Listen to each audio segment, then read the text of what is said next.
जय श्री कृष्ण, जय श्री राम, जय गौ माता, जय राधे श्याम। और आप सब कैसे हैं? आइए इस वीडियो में हम वैशाख मास की एकादशी की कथा सुन रहे हैं। एकादशी व्रत कथा। और इतना ध्यान रखिएगा, एकादशी के दिन 11 की कथा सुनने से हजारों गौ माता के गोदान के बराबर फल प्राप्त होता है। आप एकादशी का व्रत नहीं करते हैं तो भी आप इस कथा को सुनिए। और देखो, मेरे पास बनावटी बात नहीं है, मैं श्लोक कह रहा हूँ। पठना श्रवणाद राजन गौ सहस्र फलम लभेत। देखा, हे राजन, इस कथा को कोई पढ़ेगा, सुनेगा, सुनाएगा, उसे गौ सहस्र फलम लभेत, उसको हजारों गौ माता के दान का फल मिलेगा।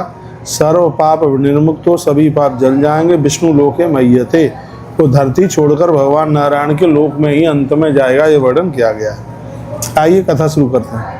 युधिष्ठिर ने कहा, वैशाख शुक्ल पक्षे तो किन नाम एकादशी भवेत, किम फलम को विधिस्तत्र कथयस्व जनार्दन। भगवान, वैशाख मास के शुक्ल पक्ष में पड़ने वाली एकादशी का नाम क्या और उसका फल क्या है? तो भगवान कृष्ण कहते, इदमेव प्राप्रश्नम रामचंद्र ने धीमता। हे राजन, जैसे आपने पूछा ऐसे ही वशिष्ठम प्रति राजेंद्र तम मामन प्रक्षसी।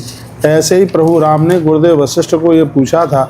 राम जी ने पूछा था, भगवान स्रोत मिक्षामी व्रता नाम उत्तमोत्तमम सर्व पापक क्षयम कर्म सर्व दुख निवृत्तम। भगवान ने पूछा कि हे गुरुदेव, आप हमें यह बता दीजिएगा, हम आपसे पूछने के लिए जा रहे हैं, ऐसा कौन सा व्रत है जिसके करने से शीघ्र ही अपराध समाप्त हो जाते हैं, पाप खत्म हो जाते हैं, उसके बारे में आप बताइए। तो वशिष्ठ गुरुजी कहते हैं, उन्होंने कहा, साध पृष्ठम तैयार राम तवैसा निष्ठ कीमती। हे रामचंद्र, तुम्हारी निष्ठ मति है, तुमने उत्तम सवाल किया है। मानव तुम्हारे नाम का स्मरण करने मात्र से पवित्र हो जाता है, और तुमने जगत कल्याण के लिए बात पूछी है। तो हे राम, वैशाख की जो एकादशी है, ये इसका नाम मोहिनी नाम की एकादशी है। लिखा है, कहा गया है तो मोहिनी नाम सा प्रोक्ता सर्व पाप हरा परा। यह संपूर्ण पापों को जला करके राख कर देती है। यह इसकी इतनी बड़ी महिमा, यह संपूर्ण पापों को समाप्त कर देने वाली है। हे राम, मैं सत्य कहता हूँ, तुम्हारे जैसे महान व्यक्ति का कर्तव्य यह पातक क्षय कारक आपका नाम कोई ले ले तो आपका नाम लेते ही उसके पाप जल जाते हैं। लेकिन लोक कल्याण के लिए तुमने यह बात पूछी है, तो मैं कहूँगा मोहिनी एकादशी एक बहुत बड़ी एकादशी है। इसकी कथा राम सुनो। इसे सुनने मात्र से महापातक नष्ट होते हैं। हजारों गौ माता के गोदान का फल प्राप्त होता है। सरस्वती के रम्य तट पर भद्रावतीपुर में धुतमान नाम का एक राजा रहता था। राजा चंद्र वंशोत्पन्न था। वह सत्य की प्रतिज्ञा करने वाला था। उनका नगर धन धान्य से पूरा भरा हुआ था। वहाँ धनपाल नाम का पुण्यात्मा वैश्य रहता था।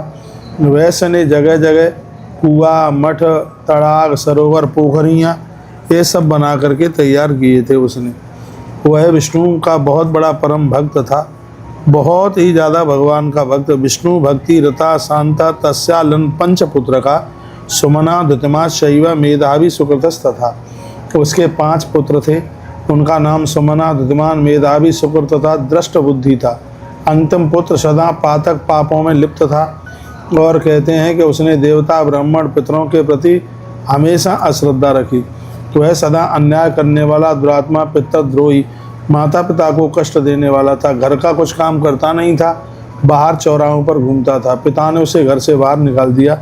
तब वह भूख प्यास से त्रसित होता हुआ बड़ा दुखित होकर के इधर उधर घूमने लगा। देखा, तस्करत्वम समारब्धम तत्रैव नगरे पितु। कहा जाता है कि वह गांव से बाहर निकल करके चोरी करने लगा, राज कर्मचारियों को लूटने लगा, परंतु धनपाल का पुत्र होने के कारण लोग उसे छोड़ देते थे। तो इसी तरह वह पुनः पुनः बंद होता तथा छोड़ा जाता। वह प्रतिवार दृढ़ जंजीरों से उसको बांधा जाता। हे महात्मा, अब मेरे राज्य में नहीं रह सकते। साधुओं से ऐसा कहकर उनको मारपीट करता था। यह कर कर उसे दृढ़ बंधन से छोड़ दिया। कहते हैं कि राजा का पुत्र होने की वजह से लोग उसको छोड़ देते थे, लेकिन इसने लोगों को बहुत भारी कष्ट दिया। आमिषाहार निरतो बने तिष्ठति सर्वदा। ग्रंथ में लिखा हुआ है, कहा गया, वन में वह आमिष यानी मांस खाने लगा, एवं वन में रहते हुए वो धनुष्वाण उठा करके बहुत बड़ी जीव हत्या उसने करी। मयूर, बगुला, तितर मुंह से खूब मार मार करके उसने खाए। कहते हैं कि जब वो बहुत ज़्यादा परेशान था तो एक दिन की बात थी, उसके किसी पुण्य की वजह से महात्मा कौंडिन्य ऋषि से उसकी मुलाकात हो गई। ऋषि आश्रम पर पहुंचा, ऋषि उसको ले करके गए और कहने लगा वह रो रो करके, हे गुरुजी यह बताइए कि ऐसा मैं कौन सा पुण्य करूं, येन पुण्य प्रभावेण मुक्तिर्भवति तद्वदा, जिस पुण्य के द्वारा मेरी मुक्ति हो जाए। तो महात्मा कौंडिन्य ने कहा, षोडशैक मना भूत्वा येन पापक्षस्तदा वैशाखस सते पक्षे मोहिनी नाम विश्रुता। हे बालक, यदि तू अपना कल्याण चाहता है, कौंडिन्य ऋषि कहने लगे, तो तू वैशाख शुक्ल पक्ष की एकादशी को व्रत करना, जिस एकादशी का नाम मोहिनी एकादशी है। मेरे उपदेश से तो इसी एकादशी के अनुष्ठान के द्वारा तेरा उद्धार आत्म कल्याण हो जाएगा। इस व्यक्ति ने मोहिनी एकादशी का व्रत किया। स्वयं भगवान नारायण गरुण पर बैठ करके आए और दिव्य गरुण पर बैठ करके जगाम वैष्णवम लोकम सर्व उपद्रव विवर्जितम, सभी उपद्रवों को करने वाला ये धूर्त आज भगवान का इतना बड़ा भक्त बन गया एकादशी का व्रत करने से, कि भगवान नारायण के विमान में बैठकर, भैया गरुण पर बैठ करके यह भगवान के धाम के लिए चला गया। इसमें गरुण की बात लिखी है, भगवान के धाम के लिए चला गया।